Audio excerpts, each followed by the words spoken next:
เถอะสบายดีพี่น้องสบายดีเด้อครับผมเนาะการทักทายครับพี่น้องเนาะก็แล้วกันก็คือมื้อนี้ครับพี่น้องเนาะมาสิมาถามน้องตายนะครับพี่น้องประเด็นก็คือว่าน้องตายเพิ่นเข้าไปประเทศไทยนะครับพี่น้องเพิ่นได้ไปเห็นเนาะมารยาทของคนไทยครับพี่น้องเนาะแบบว่าเรียนแถวเนาะเข้าคิวเนาะครับพี่น้องก่อนอื่นครับก่อนเขามาส้มเนาะครับพี่น้องคิดว่ากับฝากคนละ1ไลค์เด้อครับพี่น้องเนาะเพื่อเป็นการซัพพอร์ตนะครับพี่น้องเพื่อเป็นการให้กำลังใจเนาะนะครับพี่น้องเดี๋ยวมาพบกับน้องตายได้เนาะว่าเพิ่นจะมีความรู้สึกจังได๋เนาะพี่น้องFC ทาง2มาเนาะตอนนี้กำลังขึ้นแต่ลำหน้านะพี่น้องขึ้นแต่ลำหน้าแหละน้องตายจะมา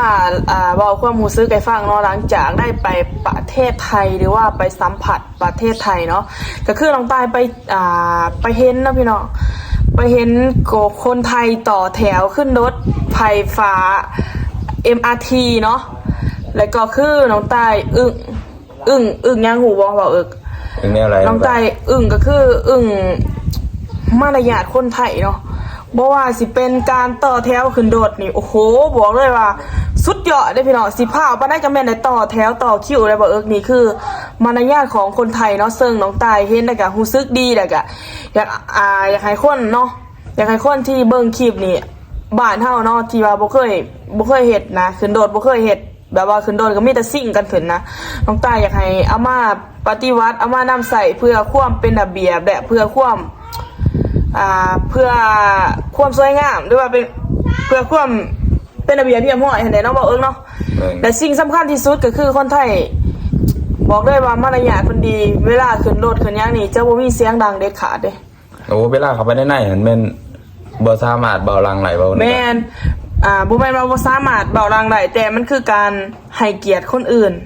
ให้เกียรติคนอื่นก็คือเฮาเว้าเสียงดังบางเทื่อคนอื่นเพิ่นบ่มักเด้บ่มักแหละมันก็สิเป็นการรำคาญเพราะว่ารถน่ะมันเป็นรถสาธารณะทุกคนสามารถขึ้นได้แต่เฮาสิไปเว้าแนวไปเว้าก็คือสิบ่ได้เพราะว่าบ่แม่นสิมีแต่เฮาผู้เดียวเด้อยู่ในรถมันมีหลายคนเนาะแม่นพี่น้องเนาะเฮาต้องเอาใจคนอื่นเนาะเด้น้องเป็น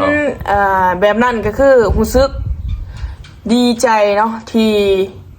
ดีใจที่ได้ไปสัมผัสได้ไปเห็นสิ่งใหม่ๆเนาะได้ไปเห็นความจะเดินและความพัฒนาเนาะพี่น้องก็คือน้องตายรู้สึกแบบอยู่คนละโลกเลยเนาะเพราะว่าจากแต่ก่อนอยู่วันนอกคลองหน้าเนาะไปเขาในเมืองไปเห็นสิ่งไหนที่บ่ได้เห็นเฮาไปเห็นนะมันก็อาจจะหรือว่าอาจจะตกใจบางคนก็ว่าเฮ็ดเอาบ่ได้เฮ็ดเอาแล้วพี่น้องก็คือตอนนี้น้องตาก็อยู่บ้านนอกเนาะบ่ได้อยู่เขตชนเมืองบ่ได้อยู่เขตในเมืองเนาะแต่ว่าน้องตาอยู่เขตชนบทครับผมซึ่งได้ไปเห็นก็โอ้โหบอกเลยว่าตื่นตาตื่นใจแล้วพี่น้องก็คือเนาะครับพี่น้องน้องตาได้เห็นว่าที่ว่าเพิ่นอยู่เป็นหม่องนั่งระหว่างพระหรือว่าผู้อาวุโสอะไรเห็นน้องก็เห็นกันแม่นก็คือบ่อนนั้นหันก็คือถ้าบ่มีพระหรือว่าบ่มีผู้อันนั้นก็บ่มีพระหรือว่าบ่มีผู้อาวุโสสามารถนั่งได้แต่ว่าเวลาเพิ่นมาเฮาต้องลุกให้เพิ่นนั่งก็คือน้องเห็นแล้วก็โอ้โหบอกเลยว่าน่าชื่นชมน่านับถือว่าเป็นหยังนั้นบ่นั่นคือเพิ่นให้เกียรตินะครับพี่น้องเป็นการให้เกียรติเป็นการเสียสละของง่ายคนไทยเพิ่นมีการเสียสละพี่น้องเนาะมารยาทคนไทยเสียสละสมมุติว่ามีผู้เฒ่าหรือว่าผู้อาวุโสเนาะพี่น้องเพิ่นก็จะแบบว่าให้เพื่อนนั่งนะผู้ที่เป็นวัยรุ่นหนุ่มสาวคือน้องตายต้องได้ยืนเนาะแบบว่าเพื่อนให้เกียรติผู้อาวุโสหรือว่าผู้ใหญ่กว่าครับพี่น้องเวลาเพลนมานี่เพิ่นคือสิลุกปรับเนาะแม่นน่าซื่นชมนี่ได้น้องตายที่เมื่อปื้มเนาะเมื่อเคยไปนั่งแล้วครับพี่น้องเคยเข้าไปนั่ง MRT เนาะโมเมนต์มารยาทคนไทยนี่ที่ว่าเพิ่นต่อแถวนี่บ่แม่นสิมีแต่ในรถเด้พี่น้องแม่นก็คือทุกมองทุกบอนที่ว่ามีการร่วมกลุ่มหรือว่ามีคนหลายๆนะพี่น้องก็คือถ้าว่าเพิ่นสิซื้ออีหยังนี่แม่นต่อแถวเนาะสิพาไปไหนขนาดเข้าห้องน้ำแม่นต่อแถวได้ป๊าดพี่น้องสุดยอดอันนี้เนาะน้องก็บ่เคยพบเคยพอว่าเข้าห้องน้ำนี่นะพี่น้องเพิ่นยังต่อแถวยังเดียนคิวละป๊าดโธ่เพราะว่าห้องน้ำก็มีหลายห้องแต่ว่าคนหลายกว่าเนาะพี่น้องก็เลยว่าต้องต่อแถว นี่แหละน่าประทับใจที่สุดเด็กหน่อยเด็กๆนี่ต่อเบิดได้บ่แม่นว่าเด็กหน่อยเนี่ยบ่ได้ต่อเด็กหน่อยก็ต้องต่อเนาะเพราะว่าเพื่อความเป็นระเบียบเพียบพร้อยและเพื่อความสวยงาม และเพื่อความเป็นมารยาทก็คือคนไทยเพิ่นมีมารยาทหรือว่าเพิ่นใช้ชีวิตอย่างอีหยังก็เสียสละและใช้ชีวิตอย่างอีหยังเนาะใช้ชีวิตแบบแล้วก็บ่ได้ยุ่งบ่ได้ยากแล้วก็บ่ได้ง่ายเกินไปนะใช้ชีวิตอย่างสิว่าจะได้คือใช้ชีวิตอย่างขักสุดยอดเนี่ยบอกบ่ถือแล้วพี่น้องว่าเพิ่นนี่มีการแบบโอ้โหเอาจริงเอาจังในเรื่องระเบียบนี่เคร่งครัดอันนี้ในเรื่องกฎระเบียบนี่ก็คือสุดยอดประเทศไทยนี่สุดยอดคือระเบียบเพิ่นนี่โอ้โหบอกได้ว่าบ่เคยเห็นมาแต่ไสมาก่อนเพราะว่า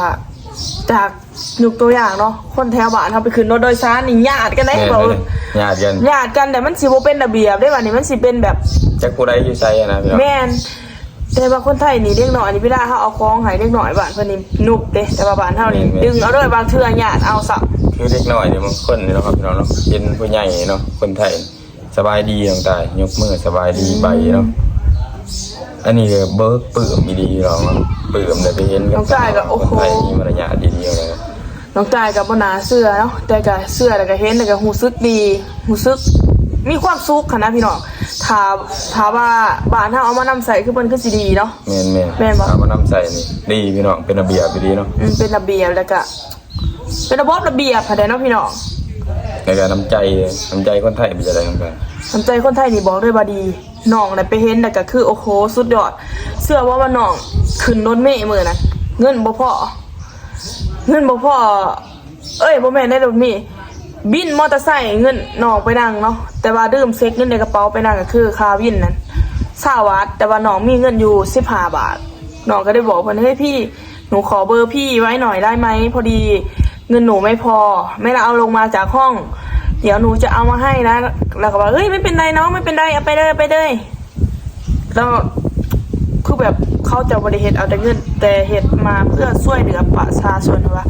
พี่คะหนูขอติดใบ5 บาทได้ไหมพอดีเงินหนูไม่พอน้องตายคิดว่า15 บาทน้องแต่ว่าคาวิน20 บาทก็ได้ว่าพ่อ5 บาทพี่น้องแต่น้องตายก็ได้ติดเพิ่นใบเนาะที่ใบ5 บาทน้องตายก็ขอเบอร์แล้วก็ขอถ่ายทะเบียนรถไว้เพื่อจำแล้วก็จะเอามาคืนเพิ่นนะเพราะว่าเพิ่นก็หาเงินเนาะก็เลยว่าบ่อยากให้มันเป็นการเสียเวลาเพิ่นเพราะว่าเพิ่นมาส่งค่ะมันก็เป็นการเสียเวลาเนาะก็เลยว่าขอถ่ายทะเบียนรถไว้แดะเพิ่นก็บ่เอาเลยพี่น้องมันบ่พอเพิ่นก็ยังบ่เอาแถมเพิ่นยังให้น้องตายแถมเพิ่นยังไปส่งน้องตายไกลกว่าหันอีกเนาะเพราะว่าเพิ่นว่าไม่เป็นไรไม่ช่วยเหลือกันได้ก็ช่วยกันไปคนบ้านพี่เมืองน้องเพราะว่าเราถามน้องตายว่าคนไหนดิคนบ้านไหนน้องตายก็ได้บอกว่าเป็นคนลาวค่ะอ๋อแล้วว่าไม่เป็นไรไปเลยน้องไปเลยน้องตายก็ว่าขอบคุณค่ะแล้วก็ว่าไม่เป็นไรครับครับผมนะครับพี่น้อง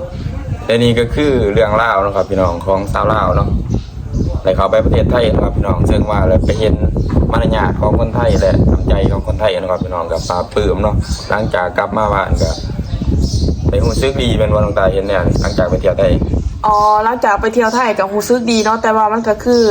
ความทรงจำเนาะพี่น้องเพราะว่าตอนนี้น้องตายก็ได้มาบ้านเดี๋ยวแต่ได้ไปเห็นก็คือดีใจแต่ก็ยังคิดฮอดประเทศไทยเลยยังอยากไปประเทศไทยอยู่เพราะว่าติดใจความจะเดินของประเทศไทยเนาะพี่น้องเนาะแต่ว่าตอนนี้มันก็เป็นแค่ความทรงจำเนาะก็สิมีได้ซ้ำเนาะนี่ก็โอเคนะครับพี่น้องเนาะสำหรับคลิปนี้เนาะแล้วขอบคุณเนาะทางน้องตายเนาะที่ให้สัมภาษณ์ได้ให้เว้าหลายๆอย่างนะครับพี่น้องสำหรับคลิปนี้ก็จะมีหยังหลายเนาะขอบคุณบ๊ายบายต่อกันใหม่เด้อพี่น้าพี่น้อง